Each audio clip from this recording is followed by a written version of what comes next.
Or for more, joining us this morning is Jonathan Panikoff. He's a director of Scowcroft, the Middle East Security Initiative at Atlantic Council. Jonathan, thank you very much for joining us. Firstly, just how significant is this move by the ICC? And what do you think is really trying to achieve here from these arrest warrants?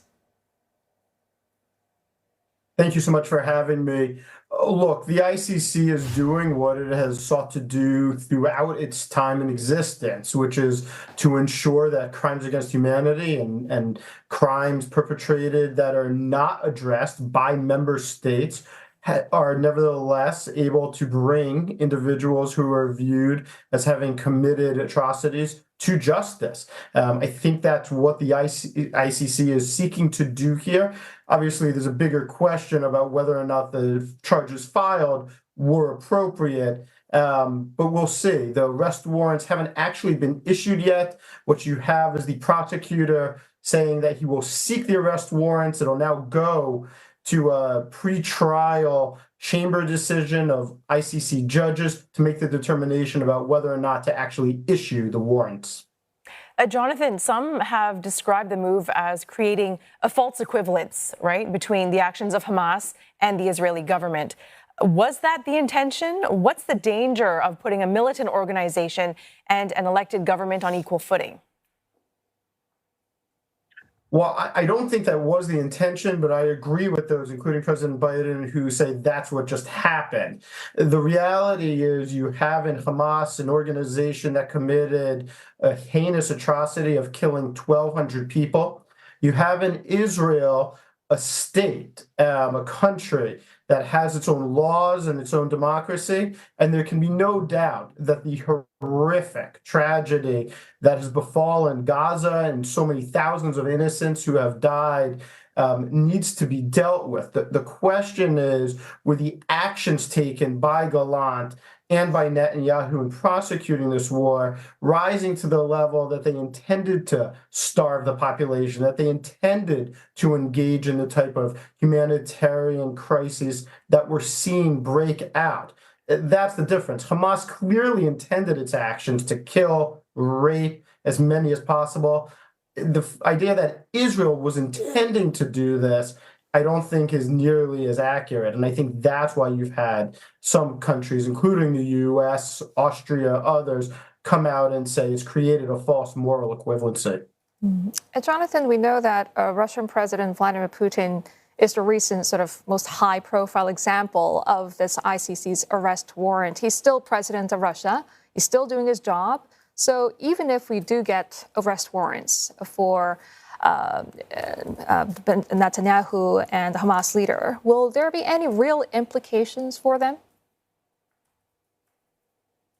Well, there certainly could be. Technically, if an arrest warrant is issued and Netanyahu or Yoav Gallant, the defense minister, set foot in a country that has accepted ICC jurisdiction, that country is obligated to arrest Netanyahu or Gallant and hand them over to the ICC. Now, you would expect that the Israeli leaders would do everything in their power to avoid those countries, but it nevertheless would certainly increase the pressure. It certainly validates the claims of many who already view Israel as having committed atrocities. I think it adds another amount of pressure in terms of the International Criminal Court of Justice in The Hague and the case that the South Africans have brought.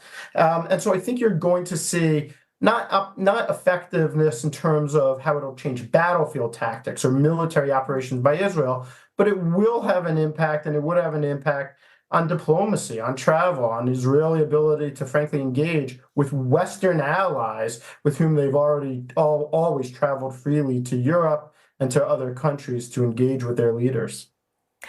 The United States, they have called the move outrageous, unhelpful. What kind of position does this put President Biden in? Is it going to impact ceasefire efforts in any way? It could. In some ways, the decision by the ICC may be on solid legal footing. Certainly it is in their estimation. Politically, though, and strategically, it actually is probably a setback for all those who want to see a ceasefire. Netanyahu's been under extreme pressure, including by the U.S., to try to reach a ceasefire, to not go into Rafah. In Israel, he's been under extreme domestic pressure. But in that country, there is a rally around the flag effect, meaning that even those across the political spectrum who vehemently oppose Netanyahu have already come out with statements condemning the ICC decision.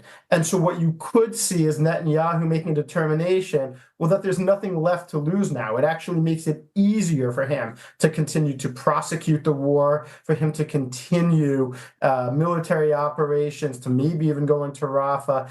Obviously, the complete opposite effect of what people, including the United States, were seeking. And this process may take, well, weeks or even months. So, Jonathan, as we wait for that result, could this have any influence on Israel or Hamas's behavior or shape events on the ground?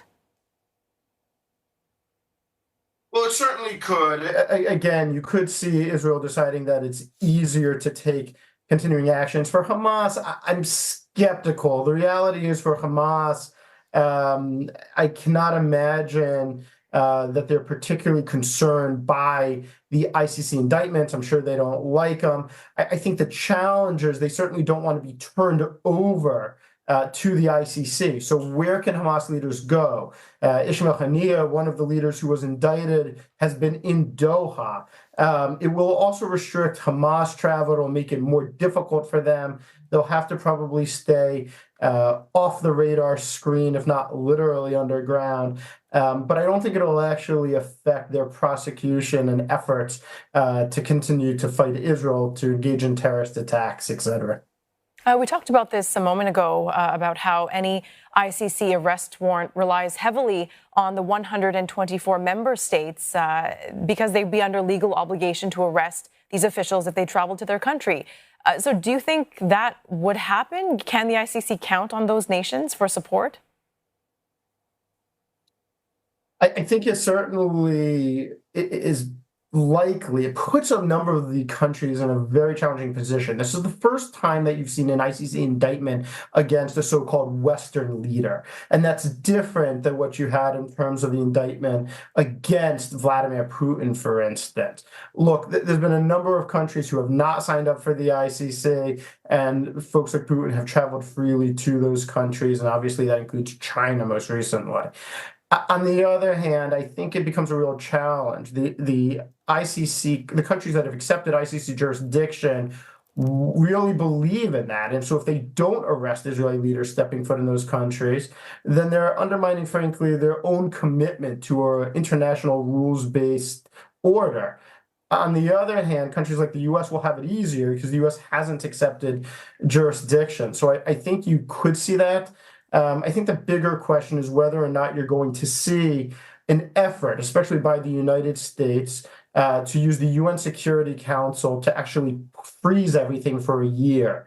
Under the ICC rules, a referral to the United Nations Security Council can freeze the process of prosecutions, of warrants for up to a year. I think that's what it'll be interesting to see if we get to a place that's actually nearly as far as where Putin is and the indictments against him.